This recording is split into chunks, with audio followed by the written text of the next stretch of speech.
We live on a planet of water.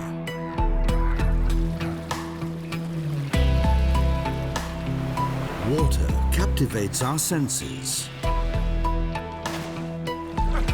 Water is fun. No water, no life. There are regions in the world that show how we can respect and use water better in the future.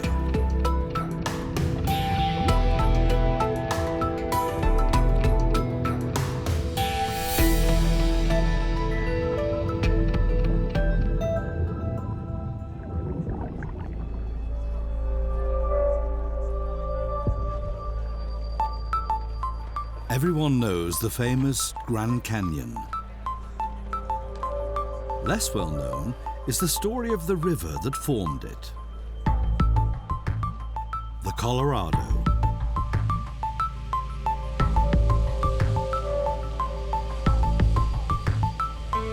It supplies millions of people with water in the middle of the desert. It's been tamed to do so.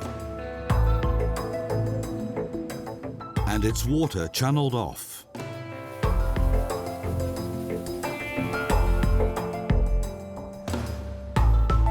The result?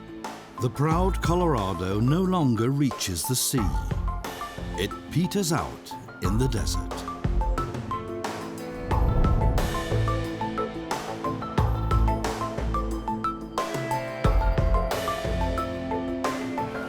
But there is hope again.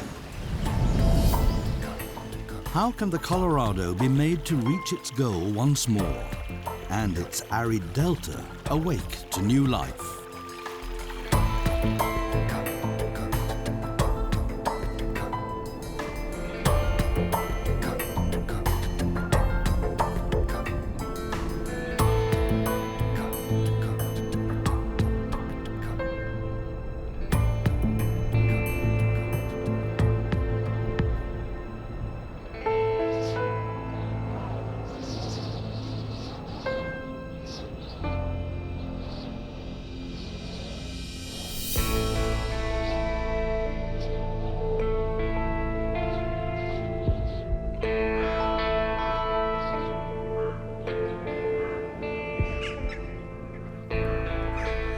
It's in the Rocky Mountains that the Colorado begins its 2,300-kilometer-long journey through 5 US states to Mexico.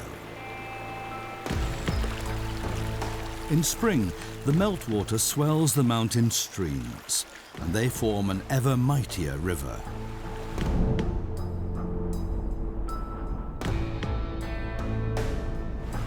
Over millions of years, the Colorado gnawed away at the reddish mass of rock.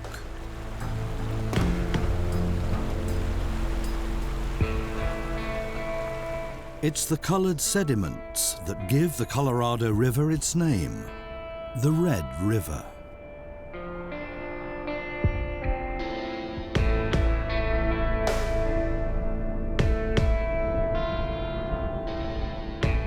Every so often, the Colorado spreads into huge lakes.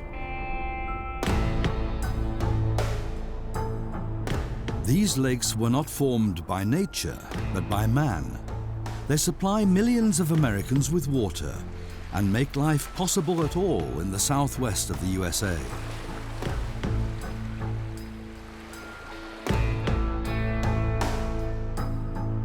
Extraordinary feats of engineering were needed to dam the Colorado. The Hoover Dam is one of the most famous dams in the world.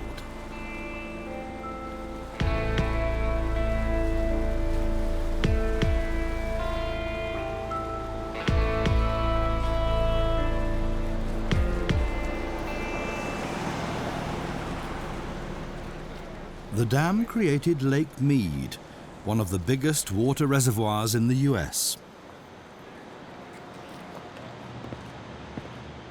Bronson Mack has been watching the lake for a long time. He works for the Southern Nevada Water Authority. The lake that so many people depend on for water is a major headache for Bronson Mack. It's the water level he's worried about. It's sinking year by year. Well, the Colorado River has been mired in a drought for more than a decade and a half. And while Las Vegas is used to dry weather and not a lot of rain and certainly no snow, the Colorado Rockies, where most of our water in Lake Mead originates, does need that snowpack. But we haven't seen the snowpack that we saw back in the 1980s and back in the 1990s. So the drought has really reduced the amount of snow that is hitting the Colorado Rockies, which then reduces the amount of runoff that comes into the Colorado River and ultimately into Lake Mead. As you can see, Lake Mead has a relatively large bathtub ring, marking the high water mark of the lake. This lake is down approximately 140 to 145 feet from that high water mark. For years, the drought along the Colorado has been reaching threatening dimensions. If the water level sinks just a few meters more, the authorities will have to declare an official water shortage. The towns and cities of the whole region would then not be allowed to draw as much water from the lake as they used to. That would be a first in the 80-year history of the lake. The roads leading down to the lakeside have repeatedly been extended. Otherwise, all the yacht clubs on the lake would have been left high and dry. Well, the Colorado River is governed by a series of compacts and decrees and treaties that really make up the law of the river. And what the law of the river does is it governs who gets water, which states share in that water, what supplies do they get, and in what quantities. And so the law of the river really does sort of set the tone for how the interactions occur between the states that share the river. Since 1922, this law of the river has prevented disputes between the federal states, since each one knows how much water it's due. But the calculations made in the 1920s no longer work in times of drought. Where once sailing boats moored, the desert floor is now visible. Each year, more water is taken from the lake than flows back into it. When the water rights were distributed, areas like southern Nevada were still thinly populated, so the desert state has little water allotted to it. Nowadays, that's a problem, because America's biggest playground for grown-ups has grown up in the middle of the desert.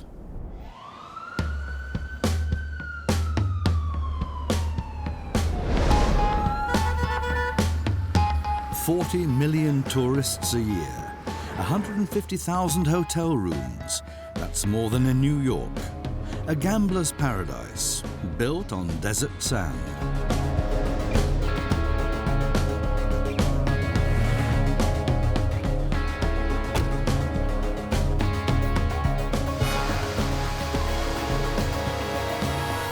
Fountains, casinos, shows. In Las Vegas, they think big. People come here to enjoy themselves, not to think about old water rights.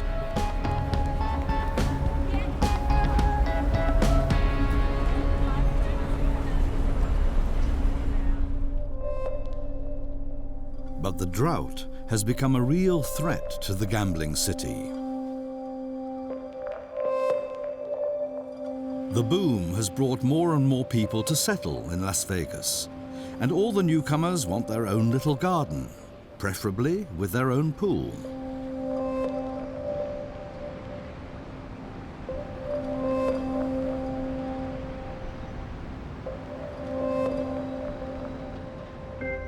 The inhabitants have to learn to save water, and Las Vegas is resorting to unusual methods.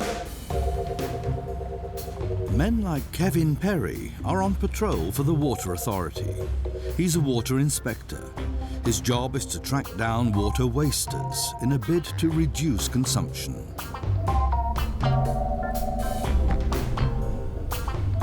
Perry and his fellow inspectors are locally dubbed the Water Cops. I have been a resident of Las Vegas for 45 years. I've seen it change from basically 200,000 people to over 2 million. A lot of the newcomers don't know how extreme the Las Vegas climate is. People move here that it's an adjustment because we're such a dry climate. We usually get less than 2 inches of rain a year.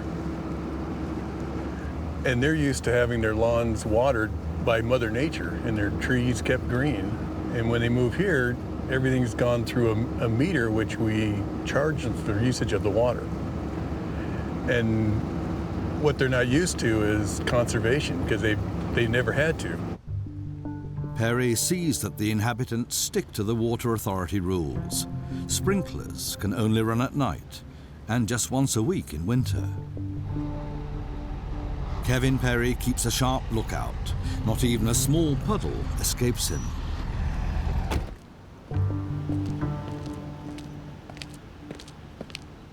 He records every little infringement with his video camera. He and his colleagues hand out around 5,000 fines a year.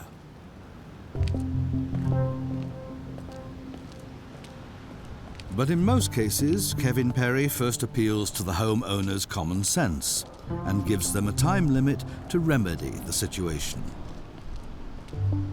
Well, there's two ways we go about it. We go through outreach, we go through conversations.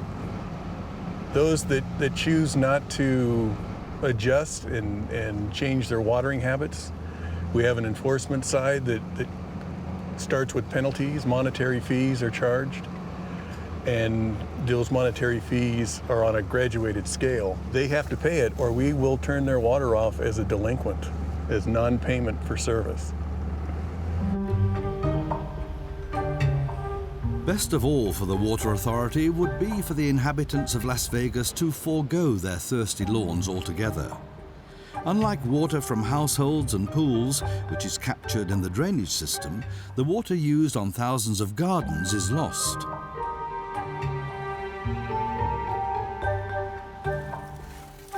So the city is encouraging garden owners to do without lawns and adopt the desert as their model instead.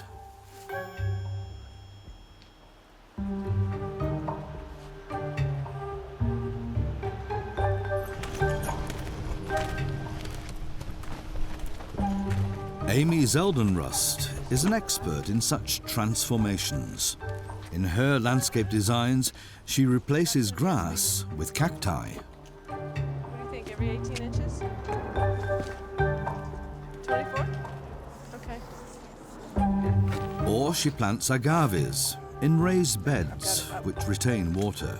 But you're pushing The city of Las Vegas is serious about water saving. It promotes desert gardens with financial grants. Is it? I don't like that. In the beginning, though, Amy Zeldenrust learned the hard way. I just don't want to get it in the face with the spike. I started doing landscape design here when I moved here from Ohio. I got here and killed several $1,000s worth of plants because I didn't understand the environment, but I'm always trying to learn more and trying to stretch what could be grown here, what not. I love the desert plants. We could never grow those in Ohio, but some of them are very difficult to grow here because we also get to be about 15 degrees Fahrenheit in the winter. And so that's way below freezing. We're 120 degrees in the summer.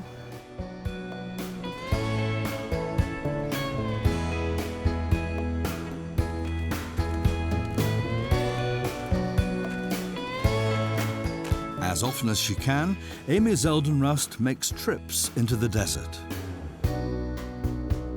Just outside the city, grow the famous Joshua trees and yucca palms. Cacti can have beautiful flowers as well as prickles.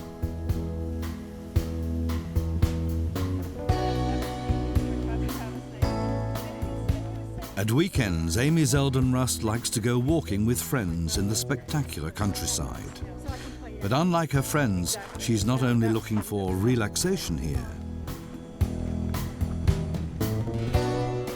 As a landscape designer, she can't get enough of the desert.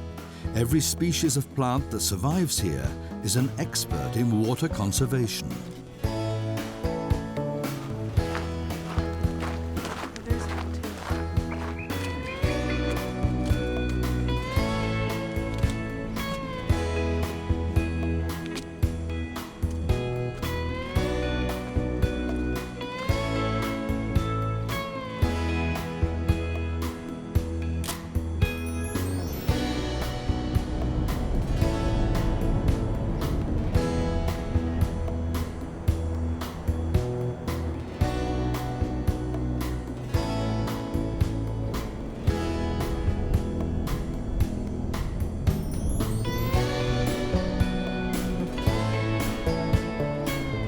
Whenever Amy Zeldenrust arrives back home from the desert, her head is bursting with ideas. She herself has created her own small oasis in the city.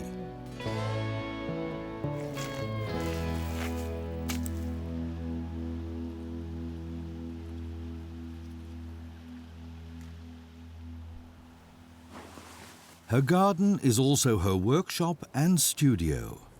It's here that the inspiration she takes from nature is turned into concrete plans for her clients.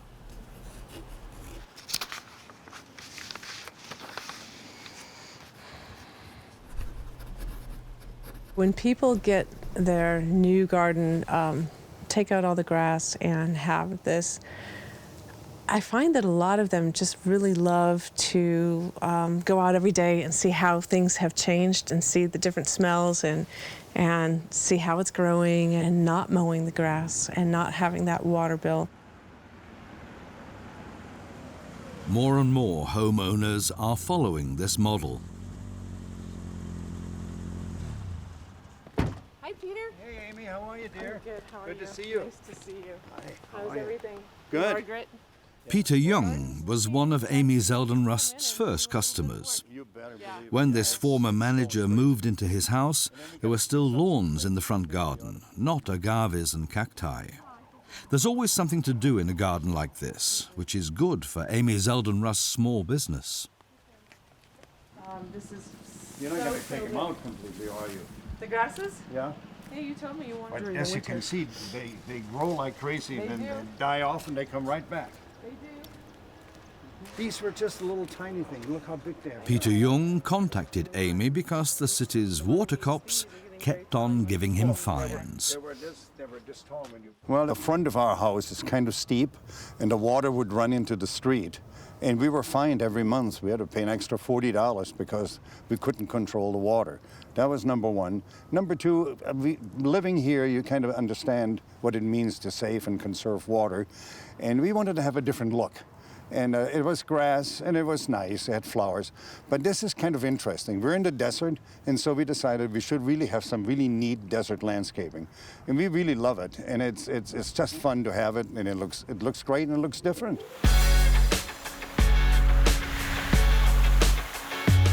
But what's the good of homeowners adapting to the environment when others continue wasting water?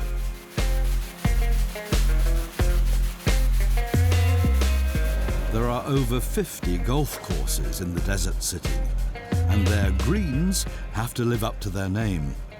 The city wants them to save water too. Al-Kuka is the monarch of the links of the Desert Willow Golf Club. Water for him is above all a cost factor, and that gave him an idea.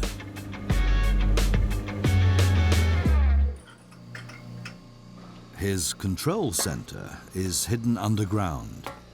It's here that his baby operates, an irrigation system with a built-in cost break.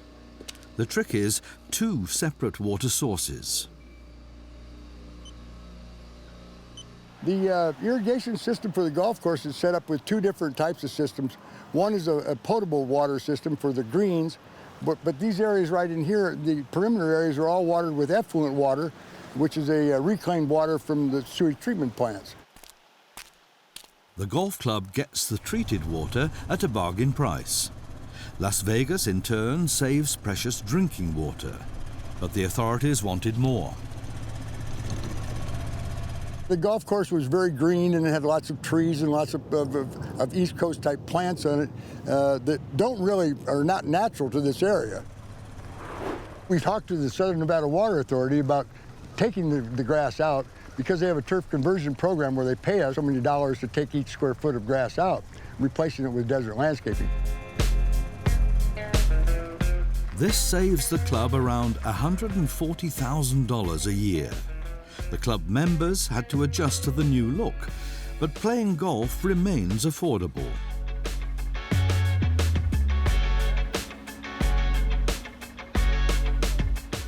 The conversion of the grass to the desert landscaping has saved us probably somewhere around 20,000, 30,000 gallons of water every month. That equals up to about 500,000 gallons a year, something like that, which is pretty good amount of water to use, just conserve. But are gardens and golf clubs the real problem? What about the casinos and the millions of tourists? Well, surprisingly, things are not what you'd expect. The reason is modern treatment plants like this. They recycle every drop of water that leaves the hotels and private homes. The treated water is fed back towards Lake Mead. On the way, it provides Las Vegas with another mini paradise.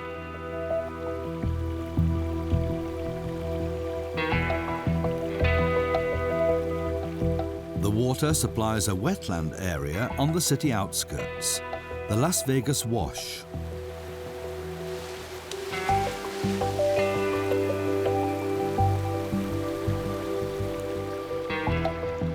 Where there's water, life soon follows, even in the desert.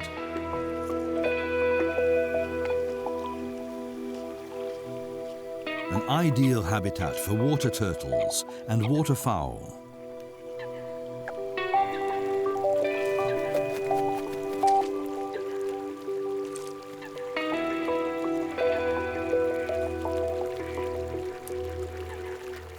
Wild coyotes have learnt that there's ready prey here.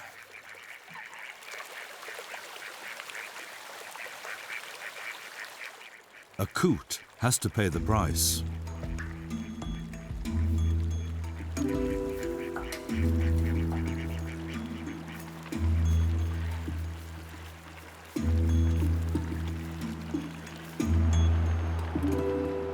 It's not far from the Las Vegas Wash to Lake Mead.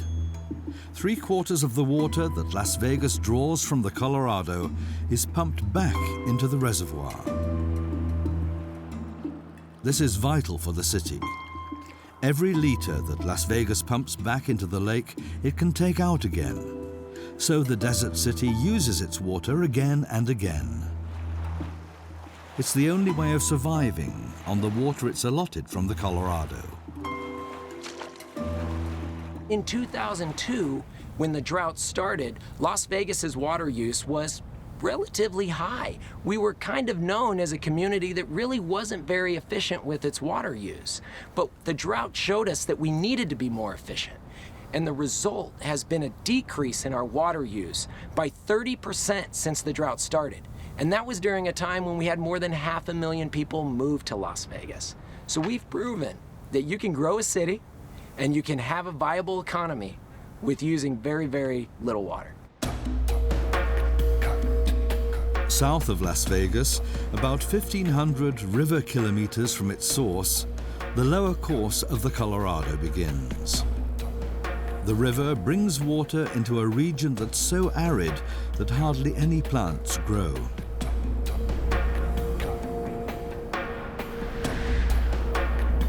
The Mojave Desert.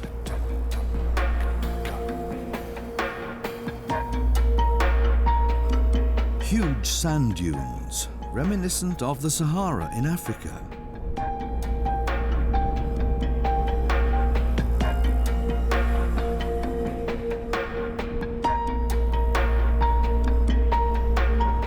Except that the desert is no longer deserted. The American way of life is penetrating into every last corner.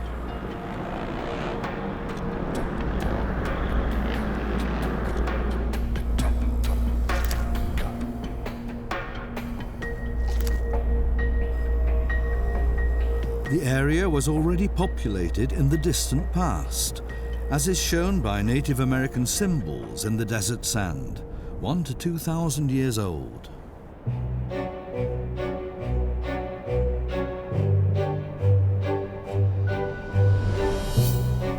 Where the Colorado meets the desert, the landscape immediately turns green. Huge reed belts have developed.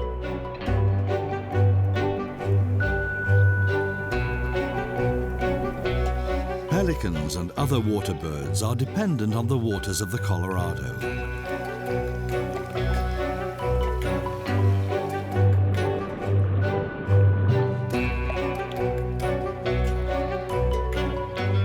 But again and again, the river comes up against man-made obstacles. The Imperial Dam has one main function: channeling off vast amounts of water. Beyond the dam, there's not much left of the mighty Colorado.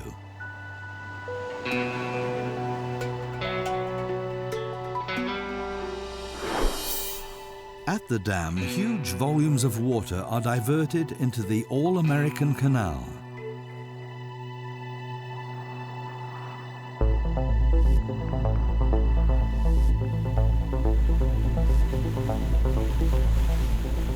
The Colorado water transforms the dusty desert into farmland. Grain and vegetables are grown here on a massive scale.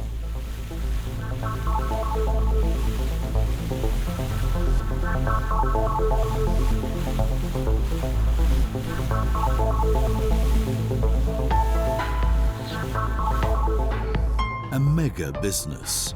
Hardly any other region is more productive. But only thanks to the water of the Colorado. Over 450 million cubic meters of water are piped to the fields of southern Arizona alone. That's more than the whole state of Nevada is allowed to draw from the Colorado per year.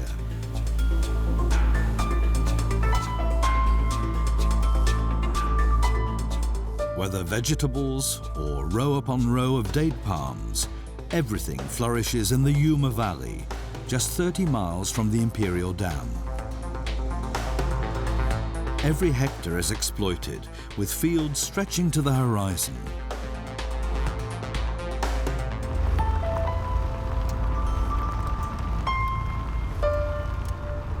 Tom Davis has what's probably one of the most important jobs in the region.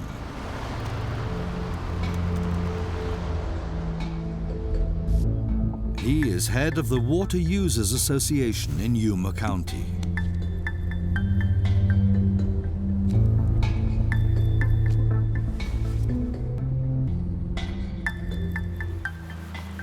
His role is to distribute the water of the Colorado to the fields of the farmers.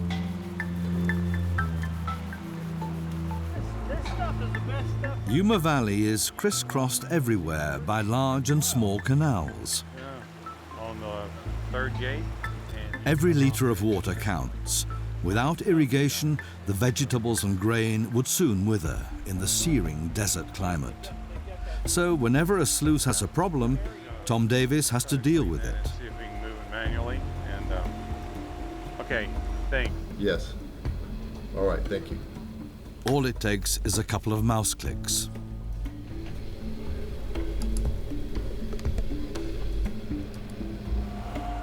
Everything depends on the water of the Colorado continuing to flow. Yuma's farmers rely on it because they supply the biggest food chains in the US, with delivery dates fixed long in advance.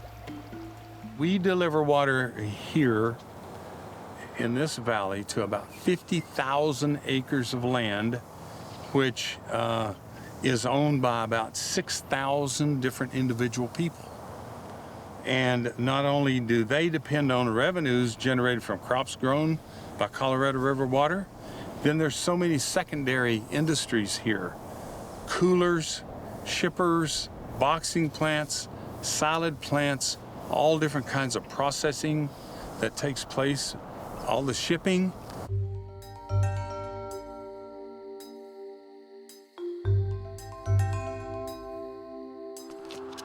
When dawn breaks during harvest time, it's clear just how many people are dependent on agriculture. Thousands of farmhands cross the border from neighboring Mexico. The gangs of workers are strictly organized. The farmers provide the machinery, Mexican companies hire the laborers.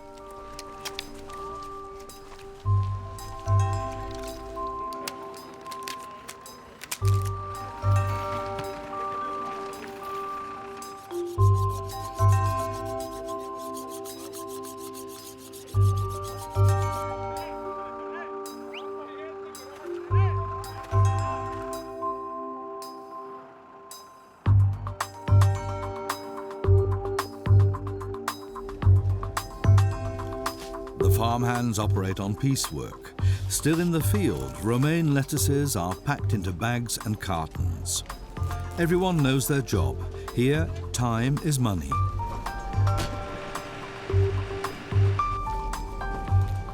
Yuma's farmers supply the whole country with lettuce and vegetables. Every lettuce that lands up on the plate in the winter months somewhere in the US has been grown around the town of Yuma.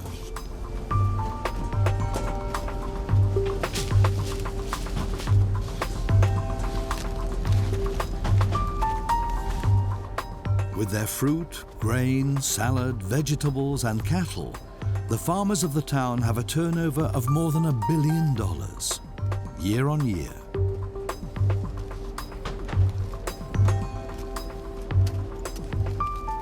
The reason this region is so productive is about threefold. We have excellent soils, a natural floodplain. You can see there how outstanding, level, easy to farm, easy to irrigate, high quality soils, and sunshine. Sunshine 350 days of the year or more. And we have a very temperate zone here, temperature-wise, more than any other place in California or Arizona, whereas we can grow crops year-round. In fact, our most productive crops economically are grown in the wintertime. Tom Davis is proud of what Yuma's farmers achieve for the country and what their forebears achieved in the days of the Wild West. In the 19th century, the Colorado was still undammed and navigable. Steamships brought people and goods from the sea via Yuma to Las Vegas. In 1902, people started to make the desert arable. The first dams were built.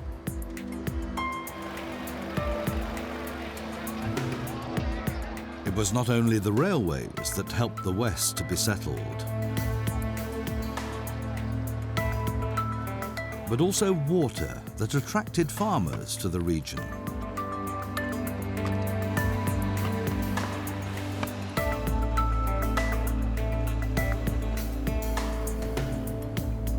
Today's farmers are still profiting from this pioneering achievement. The settlers were very early in starting the construction work, which gave the Yuma Valley special rights. Yuma has the oldest diversion of Colorado River right in the state of Arizona. Because we're senior, because we're the oldest diverter, we have the safest water right.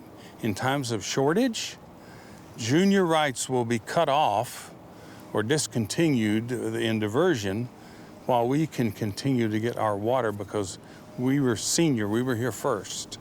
And that's called the doctrine of prior appropriation.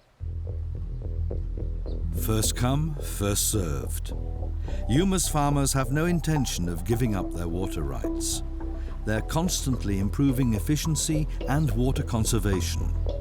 But every drop saved is used to create and water even more fields.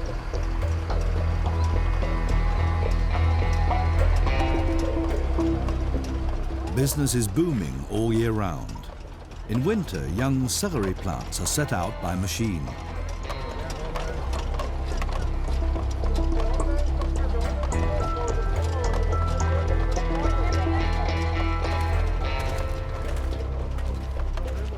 In summer, the land changes dramatically.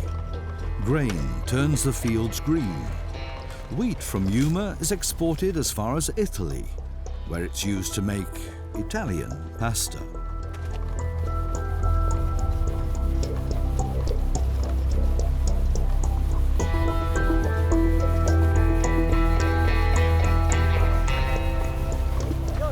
Hardly surprising that no one in Yuma is keen to give up the Colorado-based business. What consequences that has for the river is not something that anyone here loses sleep over. With every water extraction, the Colorado gets narrower, and just 50 kilometers to the south, there's worse to come. On the border between the US and Mexico, there's another dam.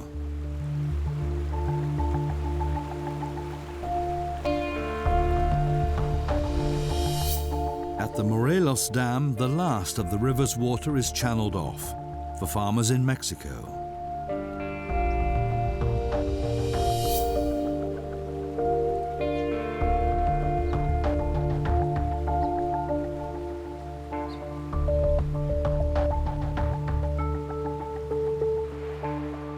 Beyond the dam, the riverbed has hardly any water left, just a small stream where once a river cleaved its way towards its estuary.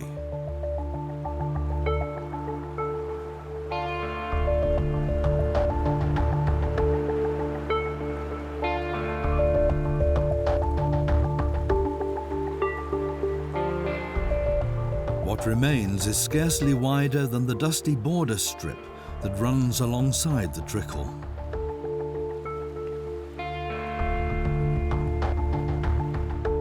Too little for a river in the middle of the desert. 20 kilometers south of the dam, the last drops seep away into the arid earth. All that's left is a dusty trace along the irrigation channels.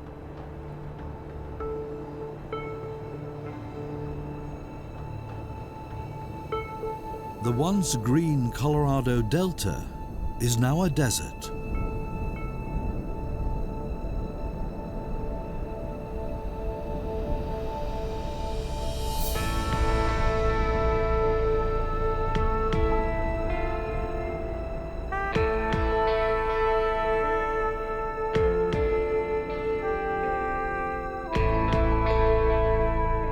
But at the estuary into the Gulf of California, the old bed of the Colorado River is surprisingly full of water.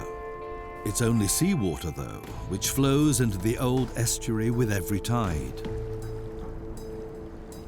Via hundreds of tidal channels, the salt water is pushing ever further inland.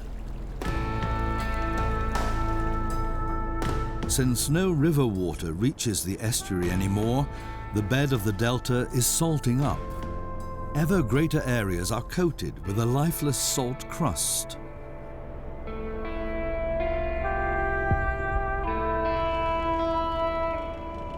It's getting worse. With every year, the Colorado remains dry. Hardly any plant life can survive.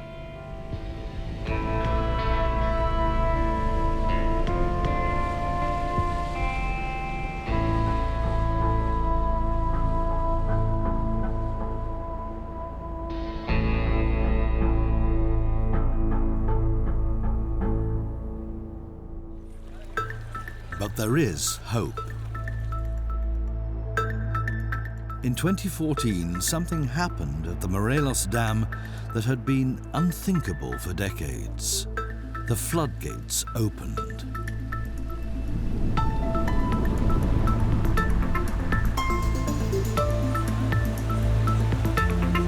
And they stayed open for 8 weeks.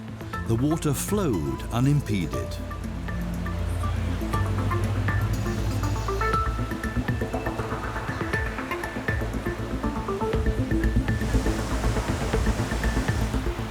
riverbed filled up again for the first time in decades. But where did all the water suddenly come from?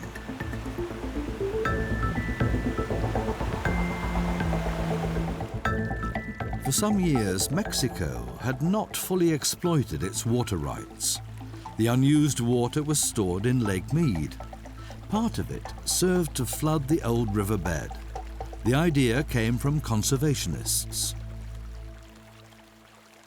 Hasta que el momento en que iban a abrir That moment, when they opened the Morelos Dam, the feeling was indescribable. We'd fought for that for 10, 15 years. And finally the dream came true. Y finalmente se dio. Después de 10, 15 años, pues imagínate, After all those years, we were gratified and overwhelmed. We were all close to tears. Llorábamos, ¿verdad? People came to the Colorado from all the towns and villages around.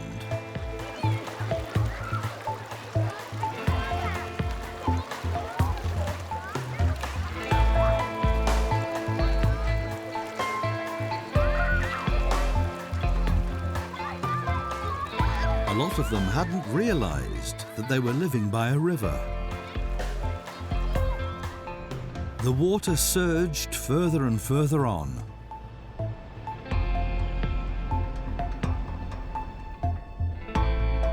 And finally, the greenish fresh water reached the mouth. River and sea water mixed together for the first time in decades. Today, the Morelos Dam is closed again. But for environmentalist Francisco Zamora, who had struggled so long for its opening, the action was still a success and the prelude to further projects.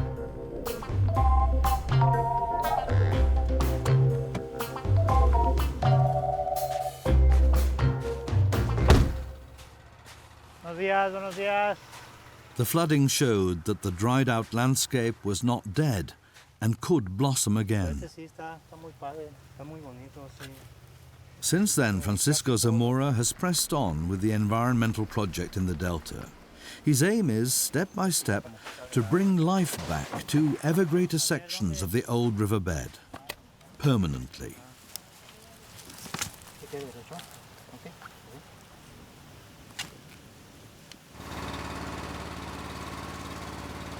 The conservationists have collected over $10 million in donations. Every year they plant thousands of trees. But the trees can only grow if they get water. And where's that to come from if the Morelos Dam remains closed?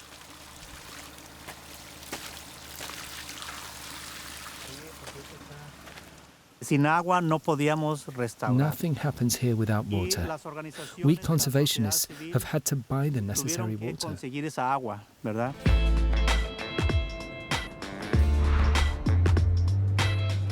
The answer lay on the Mexican side of the border.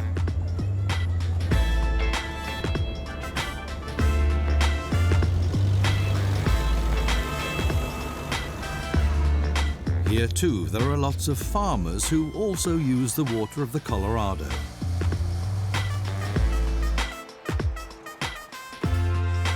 But unlike their fellow farmers in the US, they don't use every last drop of it. That was Zamora's chance. He used the donated money to buy water rights in Mexico.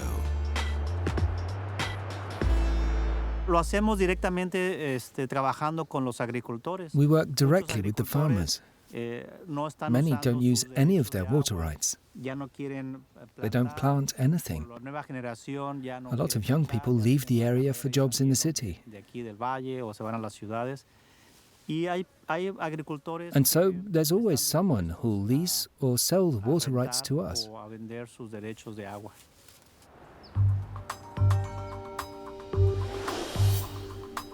Odd though it might sound, the water that the conservationists use to irrigate the old riverbed is the same that's channeled off from the Colorado at the Morelos Dam.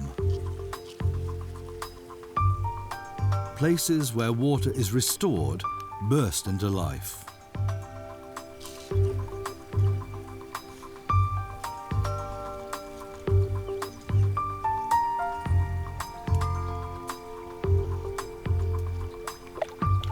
Reeds and other aquatic plants return. Birds and insects also appear again.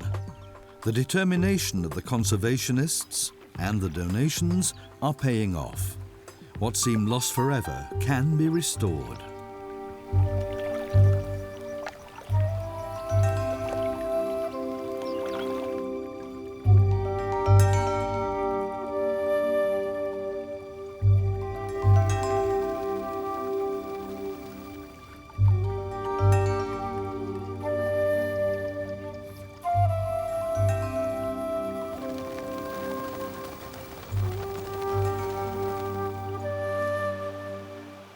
The first trees to be planted are already nearly 10 meters tall. But that was not enough for the conservationists, especially Francisco Zamora. He has even more ambitious plans, but they will take much more water.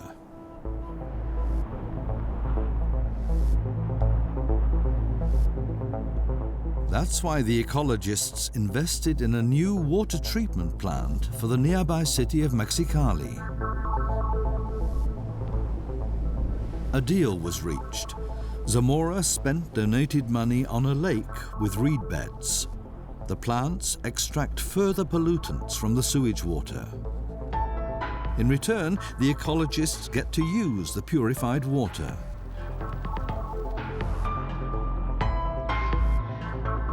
They pump it into an old arm of the Colorado, the Rio Hardy.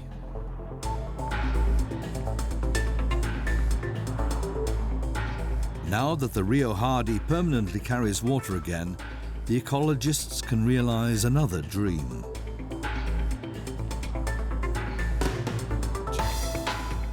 They can begin the battle against the salting up of the estuary area.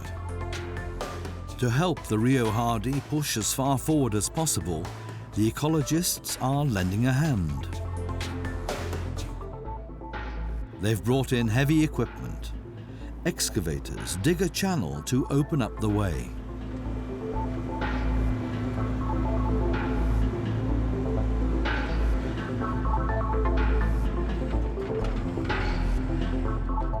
The aim is for the fresh water to allow plants and animals to return to the salt-ruined estuary area. Francisco Zamora wants to demonstrate that the plan will work. He leads a small expedition into the delta, accompanied by biologists from the US and Mexico, important donors, and politicians.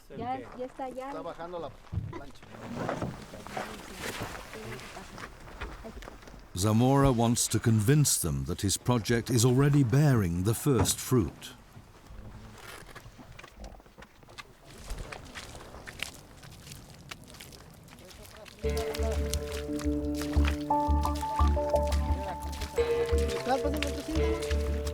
The people on the expedition have to be prepared to get their feet dirty.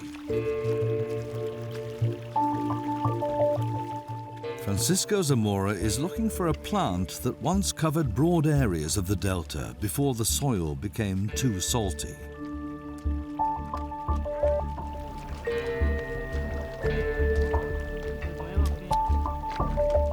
The group trudges through mud with no success at first.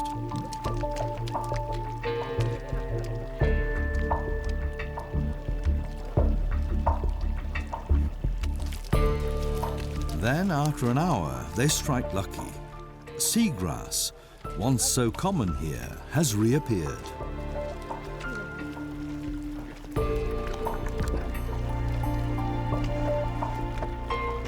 These small green patches are a first sign of success. The seagrass can only survive where fresh and seawater meet.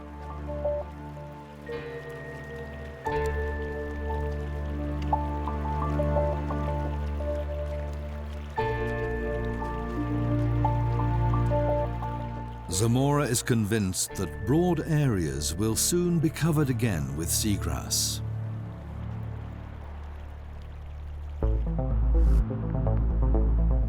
It's a beginning.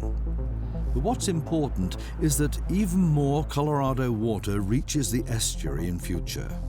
Francisco Zamora is negotiating about it with politicians in the US and Mexico. The ecologists have already demonstrated that the goal is worth it. A lot can be achieved through determination and water rights. What's working for the Colorado can be taken as a blueprint for other rivers equally burdened by human activity.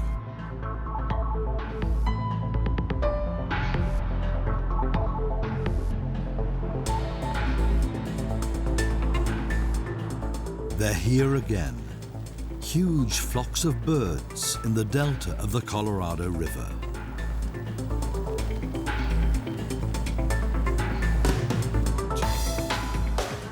And there could be many more to come. If the Colorado can be returned to what it once was.